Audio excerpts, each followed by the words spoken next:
पाक ने बयान किया कि जमात के लिए दौड़ के नाम है, नमाज के लिए जब चलना तो वकार के साथ करना, भाग के नहीं आना।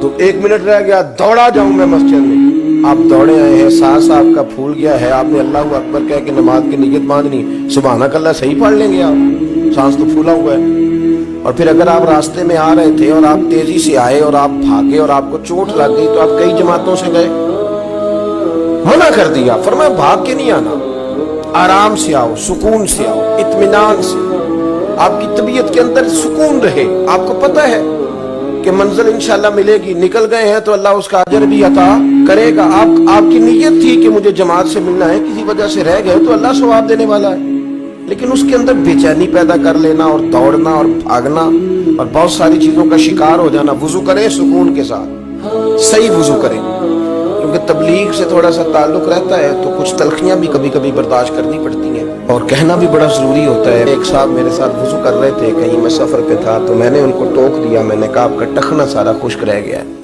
तो चूंकि वो उनका चेहरा मोरा बताता था कि कोई अमीर आदमी है या किसी भी लिहाज से कोई दर्जा रखता है, तो मुझे कहने लगा मौलवी साहब नमाज आपने कबूल करनी कि अल्लाह ने? कितनी मतलब अजीब बात है। मैंने उन्हें कहा जी कबूल अल्लाह ने करनी है, पर अल्लाह ने शर्तें बयान की है कबूल करनी।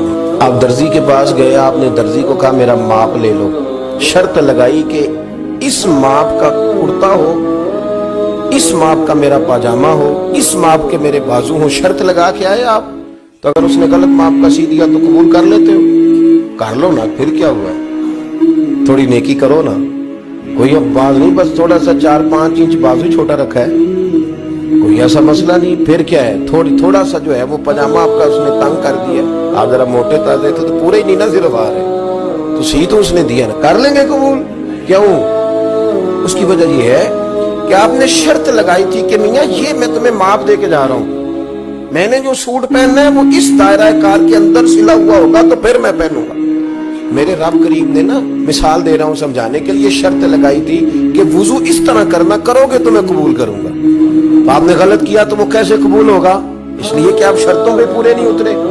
तो हम बजाय बात समझने के तलखी करते, आजमाइश में मुब्तला हो जाते और यकीन करें कि फिर वो चूंकि हम जल्दबाज हैं, आवाजार हैं, परेशान हैं, तो ऐसे ऐसे सख्त जुमले कहते हैं। मैं तो अल्लाह ताला के फजल से कई दफा हंसता हूँ सख्त बातों पर, और मेरा तो ज़हनी तौर पर यह ज़हन बन गया, मैं कहता हूँ ये परेशान आया था बेचारा घर से, किसी तकलीफ में मुब्तला था, बात कोई और थी, तो चलो कोई नहीं, किसी और जगह अगर गुस्सा निकाल के चला गया तो ठंडा तो हो ही गया, किसी और से तो नहीं लड़ेगा। तलखी ना मिजाजों में लाए, इत्मीनान, सुकून, वकार। और मैं आपको बताऊं, जो वालिद है, जो बाप है, जो बड़ा है, जो घर का बड़ा है, अगर उसके मिजाज में जल्दबाजी हो, माँ हो या बाप हो, आप यकीन करें बच्चे बेचारे आजमाइश में आ जाते। सारे दुख माँ बाप के नहीं है, कुछ बच्चों के भी, बच्चे आजमाइश में आ जाते हैं। यार बाबा जी सुनते ही नहीं, हर बात में जल्दी आई नहीं, ये तलख है, ये कहते मैंने कह दिया था, हुआ क्यों नहीं?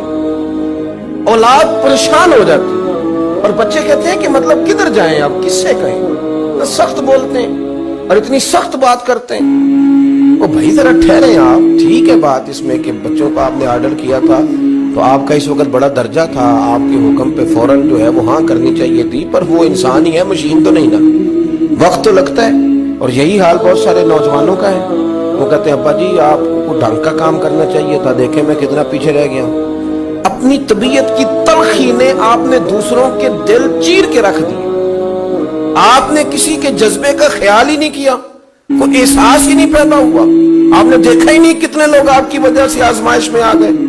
आपकी तबीयत की जल्दबाजियां कितने लोगों की रूहों पर पैर रख के चली गई, कितने लोग थे जिनके लिए आप सुहाने रूह बन गए, पर आपने अपनी तबीयत में ठहराव पैदा नहीं किया। सुनो, हम मदीने वाले रसूल के मानने वाले हैं। हजरत आयशा सिद्दीका कहती हैं कुर्बान जाऊं नबी पाक पे, हुजूर बात करते तो इतनी ठहर ठहर के करते, इतनी ठहर ठहर के कि अम्मा जी फरमाती हैं मैं अगर अपने नबी के लफ्ज गिनना चाहती थी तो मैं लफ्ज भी गिन ली।